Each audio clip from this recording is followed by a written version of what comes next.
राघव नाम का एक मछुआरा अपनी पत्नी नीला और अपनी इकलौती बेटी गोल्डी के साथ नदी के किनारे बसे गांव में रहता था। गोल्डी बहुत ही शरारती और स्वार्थी लड़की थी। वह बहुत खूबसूरत थी। एक दिन नीला ने कहा, गोल्डी, थोड़े बर्तन धुलवा दो, सूप जल रहा है। गोल्डी इठलाती हुई बोली, माँ, तुम ये कैसी बातें करती हो? तुम बहुत मजाक करती हो माँ।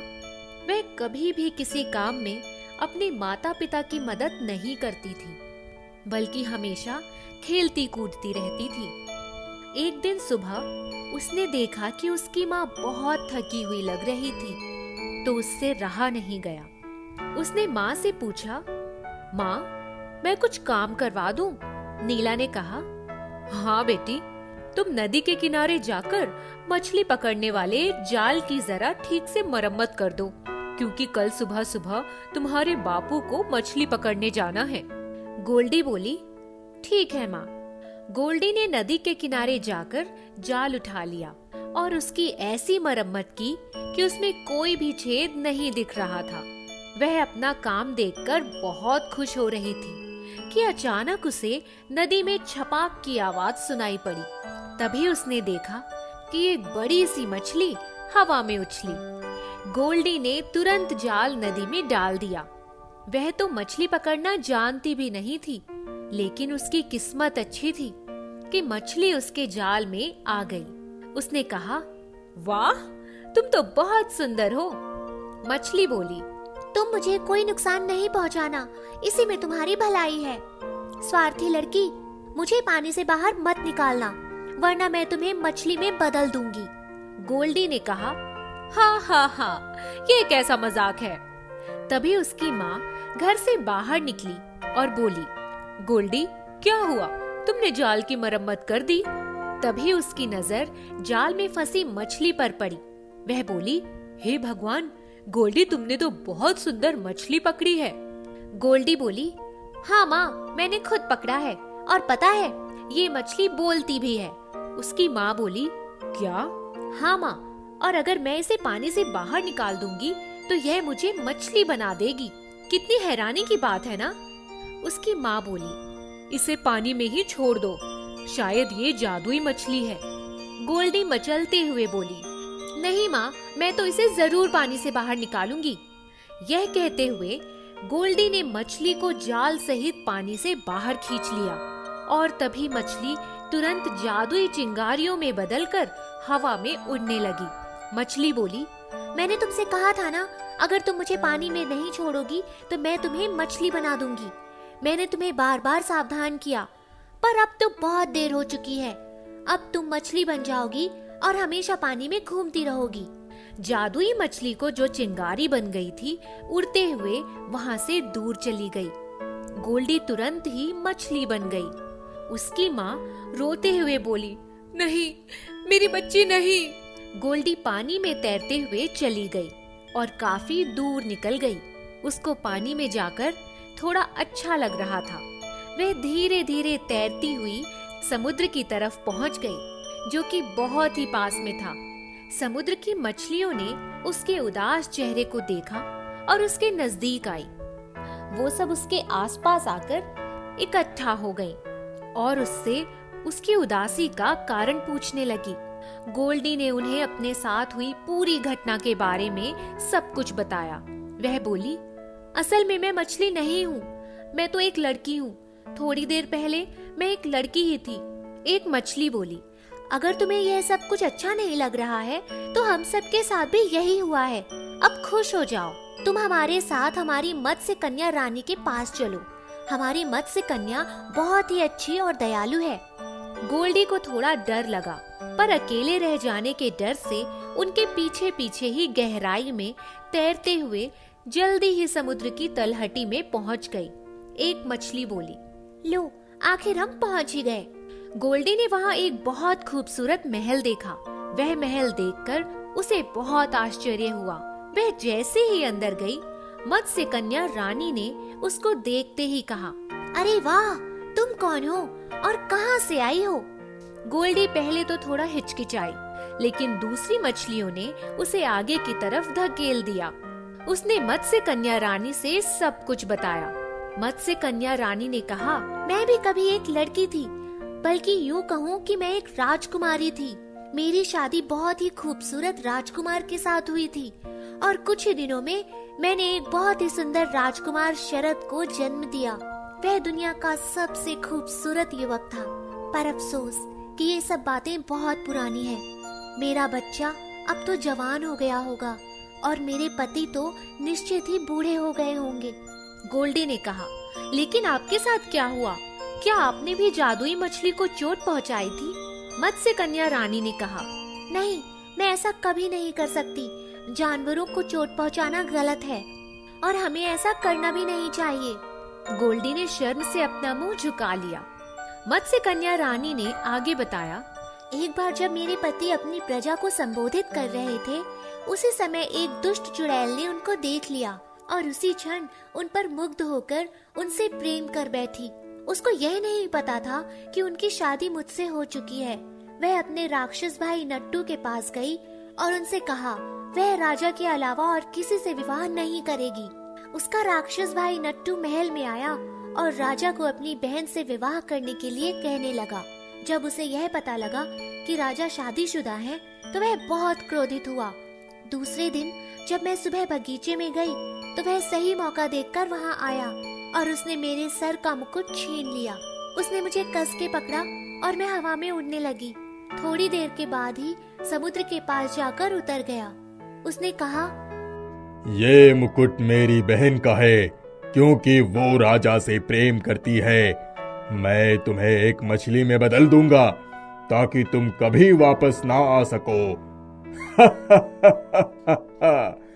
वैसे तो ये मुकुट दोबारा तुम्हें मिलने की कोई उम्मीद नहीं है, लेकिन अगर कभी ये तुम्हें मिल जाएगा तो तुम वापस इंसान में बदल जाओगी। इसी बीच मेरी बहन राजा से विवाह करके रानी बन जाएगी। तभी मैं चीख पड़ी और बोली, नहीं। गोल्डी बोली, फिर क्या हुआ? मत्स्य कन्या रानी ने बताया, जब वह मुझसे बात कर ही रहा था, उसी वक्त एक कौवा उसके पास आया और उसने कान में धीरे से कुछ बुदबुदाया। वह राक्षस चिल्लाया, नहीं, मेरी बहन नहीं। मैंने कौवे से पूछा कि उसकी बहन को क्या हुआ है। कौवे ने कहा, जब उसकी बहन को पता चला कि राजा पहले से ही विवाहित है, तब उसने दुखी होकर अपनी जान दे दी। यह कहकर वह चला गया। मैं अपने आधे मछली और आधे इंसान वाले शरीर को लिए बैठकर कलपती रही। उसी समय मुझे एक बुद्धिमान ऑक्टोपस मिले। उसने मुझे कहा, तुम रो मत, इस समुद्र का भाग्य तुम्हारे हाथ में है। इस समुद्र में कुछ ऐसे प्राणी है जो समुद्री नहीं है। वो किसी सम्मोहन में बंधे हुए हैं और सारे दिन पानी में तैरते रहते हैं। तुम उनकी मत्स्य कन्या रानी बनो और उन्हें सही मार्ग दिखाओ। एक दिन ऐसा आएगा जब एक मछली आएगी और वो छींकेगी, ये लो, ये एक जादुई घोल है जो उसी के लिए है। इसको पीते ही उस मछली में ये क्षमता हो जाएगी कि वो एक हिरन, तोते और बंदर के रूप में बदल जाएगी। वही तुम्हारा मुकुट वापस लाएगी। बस यही है मेरी कहानी। यहाँ सभी सम्मोहन से बंधे हैं। जब मेरा मुकुट मुझे मिलेगा, तभी हम धरती पर वापस लौट सकते हैं। गोल्डी ने कहा, मैं उसे वापस लाऊंगी। आप बताइए कि मुझे क्या करना है? वह बोली, यह संभव नहीं। गोल्डी ने कहा, मुझे मौका तो दीजिए प्लीज। मैं जिंदगी भर मछली बनकर नहीं रहना चाहती। मैं अपने घर वापस जाना चाहती हूँ। मुझे अपने माता पिता की बहुत याद आ रही है। अचानक उसके मुंह के ऊपर थोड़ी खुजली हुई और उसे छींक आ गई। मत्स्य कन्या रानी और सभी मछलियाँ उसकी तरफ आश्चर्य से देखने लगी। मत्स्य कन्या रानी ने कहा, अरे तुम तो वही मछली हो। हाँ हाँ, तुम वही मछली हो। आसपास के उन सभी समुद्री प्राणियों में एक आशा की किरण फूट गई। मत्स्य कन्या रानी ने उसे वही घोल लाकर पीने के लिए दिया और बोली, लो, इसे पी लो। गोल्डी पहले तो हिचकिचाई, फिर उसने अपने आसपास नजर घुमाकर देखा। तभी मत्स्य कन्या रानी बोली, मेरी सलाह मानने पर तुम्हें कोई नुकसान नहीं होगा। इसे तुम पीकर धरती पर सबसे ऊंची पर्वत की चोटी पर जाओ, जहाँ उस राक्षस का किला है। पर ध्यान रखना, तुम्हें बहुत सावधान रहना होगा। अगर वह तुम्हें देख लेगा तो तुम्हें कोई नुकसान पहुंचा सकता है। इस जादुई घोल में तुम्हें हिरन, तोता या बंदर में बदलने की शक्ति है। बस तुम्हें अपना सर हिलाना है और जो भी बनना है उसका नाम लेना है। गोल्डी ने जादुई घोल पी लिया। उसने दूसरी मछलियों को अलविदा कहा और मुकुट लाने के लिए निकल गई। वह समुद्र के किनारे पर पहुंची और उसने अपना सिर हिलाकर कहा, हिरन। पलक झपकते ही वह सींगों और पतली पतली टांगों वाले एक सुंदर हिरन में बदल गई। वह थोड़ा मुस्कुराई और दौड़ने लगी। वह रास्ते में आए पत्थरों और झाड़ियों के ऊपर से उछलते कूदते पार होने लगी। अचानक एक घने जंगल में पहुंची, जहाँ एक व्यक्ति एक पेड़ के नीचे बैठा बांसुरी बजा रहा था। वह उसी मत्स्य कन्या रानी का बेटा था, जिसका नाम शरद था।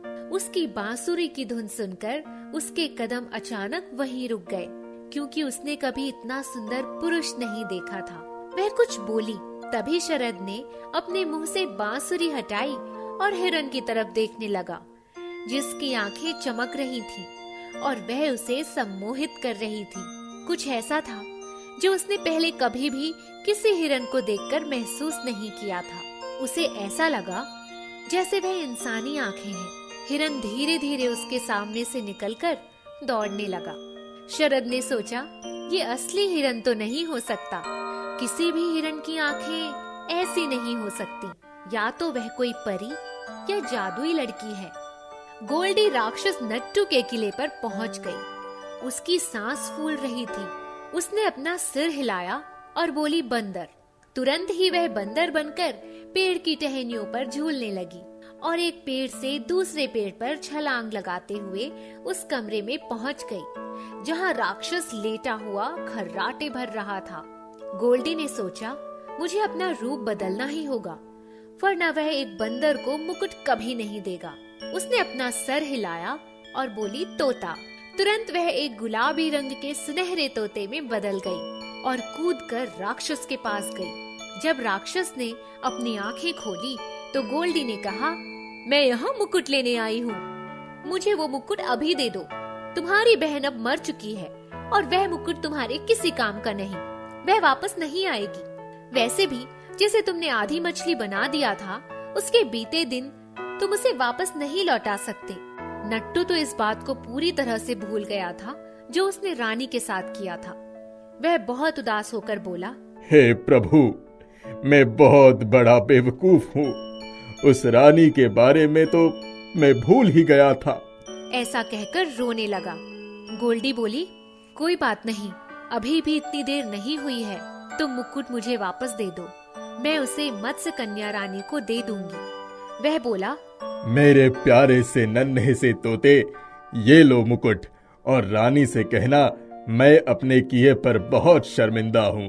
गोल्डी ने उससे वह मुकुट ले लिया और बिना एक क्षण गवाए कमरे के बाहर आ गई। जब वह समुद्र के किनारे पहुंची तो उसने सर हिलाकर अंतिम बार मछली ऐसा कहा। मछली बनते ही समुद्र की तलहटी में पहुंच गई। वहां से वह तैरकर वहां पहुंची जहां मत्स्य कन्या रानी और सभी मछलियां उसकी प्रतीक्षा में बैठी थीं। गोल्डी को गए काफी महीने बीत चुके थे, इसीलिए उनका उत्साह संदेह में बदल गया था कि पता नहीं वो आएगी या नहीं। तभी हरी मछली बोली, देखो देखो, वो आ गई। गोल्डी सीधे मत्स्य कन्या रानी के पास पहुंची। मत्स्य कन्या रानी ने थोड़ा झुककर गोल्डी के मुंह से मुकुट लिया और सर पर रख लिया। उसे सर पर रखते ही उसकी पूंछ गिर गई और संसार के सबसे खूबसूरत उसके पैर दिखाई पड़ने लगे। उसके आसपास जितनी भी मछलियां थीं, सभी ने अपने पंख झाड़े और खूबसूरत लड़कियों में बदल गईं। रानी बोली, ये तुम हो जिसने हमारा जीवन हमें वापस लौटाया है। तुमने बहुत बहादुरी का काम किया है। तुम्हारा जितना भी शुक्रिया किया जाए कम है। तुमने अपनी जान जोखिम में डाली। याद रखना, दूसरे इंसानों और जानवरों के प्रति जब तक हमारे अंदर स्वार्थ और निर्दयता की भावना है, तब तक कभी अच्छे इंसान नहीं बन सकते। गोल्डी ने कहा, अब मैं सीख गई हूँ रानी माँ। अब मैं किसी के साथ बुरा व्यवहार नहीं करूँगी। यह कहकर उसने सबसे विदा ली। जब गोल्डी अपने घर पहुंची तो उसके माता पिता खुशी से उछल पड़े और उन्होंने उसे गले से लगा लिया। उसकी माँ बोली, मेरी प्यारी बेटी, हमें तो लगा कि अब हम तुम्हें कभी नहीं मिल पाएंगे। गोल्डी ने अपने साथ होने वाली घटना उन्हें बताई। उनकी बेटी घर वापस आ गई थी। वे इसी बात से खुश थे। रानी अपने महल में गई। वहां पहुंचकर उसने राजा और राजकुमार शरद को सब कुछ बताया। राजकुमार शरद इतने बरसों बाद अपनी माँ को देखकर बहुत प्रसन्न हुआ, लेकिन उसके मन में बार बार उस जादुई हिरन का ख्याल आ रहा था। रानी ने उसकी तरफ देखते हुए कहा, क्या बात है बेटा, तुम अपनी माँ को देखकर खुश नहीं हो? वह बोला, मैं बहुत खुश हूँ माँ। बात यह है कि खैर छोड़िए, ये बात कोई और नहीं समझ सकता। मत्स्य कन्या रानी ने कहा, मुझे बताओ, कोई बात नहीं है जो एक माँ अपने बच्चे के बारे में ना समझ पाए। शरद ने अपनी माँ को उस जादुई हिरन के बारे में सब कुछ बताया, जिसकी आंखें अजीब सम्मोहन से भरी थीं। उसकी बात सुनकर मत्स्य कन्या रानी ठहाके मारकर हंसने लगी। गोल्डी, वो गोल्डी। गोल्डी, आप क्या कह रही हैं माँ? वह बोली, तुम मेरे साथ आओ। वे तुरंत गोल्डी के घर पहुंच गए। जैसे ही दरवाजा खटखटाया, गोल्डी ने दरवाजा खोलते हुए कहा, कौन है? रानी ने कहा, मैं मत्स्य कन्या रानी हूँ। वो बोली, ये मेरा बेटा शरद है और शरद ये गोल्डी है, जिसने हम सबकी मदद की। मुझे लगता है तुम दोनों पहले भी मिल चुके हो। शरद स्तब्ध होकर खड़ा रह गया, क्योंकि गोल्डी इतनी खूबसूरत थी जैसा उसने कभी सपने में भी नहीं देखा था। उसका सारा धैर्य खत्म हो गया था। वह उसके सामने सर झुकाकर खड़ा हो गया। गोल्डी भी मुस्कुराते हुए उसके बगल में जाकर खड़ी हो गई। दोनों एक दूसरे को देखते रहे। ऐसा लगा जैसे वक्त थम गया हो। गोल्डी और उसके माता पिता बस मुस्कुराते हुए उन दोनों को देखते रहे। बहुत पुरानी बात है। राजगढ़ के राजा चंदन सिंह थे। रानी को मरे हुए कई साल बीत गए थे। राजा के 3 बेटे और एक बेटी थी, जिसका नाम सोना था। पर सबसे छोटी और सबकी दुलारी होने की वजह से सभी भाई उसको प्यार से सोन चिरैया कहते थे। वह पूरे राजमहल की दुलारी थी। हर तरफ चिड़िया की तरह ही फुदकती। कभी अपने पिता के पास बैठती, कभी राजकुमारों के साथ घुड़सवारी करती और कभी तीर धनुष चलाना सीखती। एक बार तीनों राजकुमार देशाटन की इच्छा से अपने अपने प्रिय घोड़ों पर बैठ जाने के लिए तैयार हुए। उन्होंने तीनों रानियों को बुलाकर समझाया कि वे लोग जा रहे हैं। आप लोगों को हमारे पिता का पूरा ध्यान रखना होगा और हमारी प्यारी बहन सोन चिरैया को कोई तकलीफ नहीं होनी चाहिए। जब हम लौट के आए तो हमारी बहन हंसती मुस्कुराती ही मिलनी चाहिए। तीनों रानियों ने हाँ में हाँ मिला दी, जबकि वास्तव में सोन चिरैया उनको फूटी आंख भी नहीं सुहाती थी। राजकुमार भाइयों के जाने से सोन चिरैया बहुत उदास हो गई। वे अपने कमरे में से ही नहीं निकलती थी। एक दिन सबसे बड़ी भाभी उसके पास आई। उसने कहा, सारे दिन पलंग तोड़ती हो, कुछ घर की जिम्मेदारी भी उठाओ। उसने उसको आटा छानने वाली एक छलनी दी और कहा, जंगल में जाकर उस छलनी में तालाब में से पानी भर के ले आओ। सोन चिरैया तालाब के किनारे पर बैठकर रो रही थी। तभी उसकी आंखों से गिरा आंसू वहीं एक नाग के बिल में जा गिरा। नाग फनफनाता हुआ बिल के बाहर आया। उसने पूछा, तुम रो क्यों रही हो? तब उसने अपनी सारी व्यथा कह सुनाई। नाग को उस पर दया आ गई। नाग ने अपनी जादुई शक्ति से अपना रंग पानी जैसा ही कर लिया। उसने कहा, तुम चिंता मत करो। वह नाग उस छलनी में जाकर बैठ गया। उसने कहा, अब तुम छलनी को तालाब के पानी से भर लो। उसने छलनी में पानी भर लिया। नाग के बैठने से उस छलनी के सारे छेद बंद हो गए थे। जब वे छलनी में पानी भर कर ले आई, तब उसकी भाभी ने मुंह बनाते हुए कहा, ले जाओ वहीं रख दो। सोन चिरैया ने एक नजर अपनी भाभी पर डाली और उदास होकर अपने कमरे में बैठकर रोने लगी। दूसरे दिन सोन चिरैया जब अपने कमरे में बैठी थी, तब उसकी दूसरी भाभी आई और उसको एक धान की बोरी पकड़ा दी। और कहा कि जंगल में जाकर सारा धान सुखा दो और इसमें से सारे चावल के दाने निकाल कर ले आओ। जब तक चावल के दाने निकल ना जाएं, लौट के मत आना। एक भी दाना कम नहीं होना चाहिए। सोन चिरैया धान लेकर गई और एक चादर पर धान सूखने के लिए फैला दिया। खुद एक पेड़ के नीचे बैठी रो रही थी। तभी पेड़ पर एक पक्षियों का झुंड आया। उनसे उसका रोना नहीं देखा गया। उन्होंने जब उससे पूरी बात पूछी तो उसने बताया कि उसकी भाभी ने उसको धान के चावल निकालने के लिए दिए हैं। तब एक चिड़िया ने कहा, तुम चिंता मत करो। उसने पूरी चिड़ियों के साथ मिलकर सारे धान से चावल अलग कर दिए और उसको दे दिए। सोन चिरैया खुशी खुशी चावल लेकर महल में आ गई। जब तीनों राजकुमार भाई परदेश से लौटे तब उन्हें सोन चिरैया कहीं दिखाई नहीं पड़ी। उन्होंने पूछा कि हमारी बहन सोन चिरैया कहाँ है? सबसे बड़ी रानी ने कहा, होगी कहीं गुड्डे गुड़ियों से खेल रही होगी। राजकुमार ने कहा, नहीं, पहले तुम उसको हमारे सामने लेकर आओ। जो मैं ननद को सताई, गिरूं भीतर कड़ाई, वरना पार उतर जाई। लेकिन वे कड़ाहे में ही गिरकर खत्म हो गई। दूसरी की बारी आई। वह भी यही कहती हुई कड़ाहे पर से कूदने चली। आई आई आई, घड़ी विपदा आई। जो मैं ननद को सताई, तब तो गिरूं मैं कढ़ाई, वरना पार उतर जाई। बोलती जा रही थी, वह भी कड़ाहे में गिर गई। जब तीसरी की बारी आई तब वह बिना किसी बाधा के पार हो गई।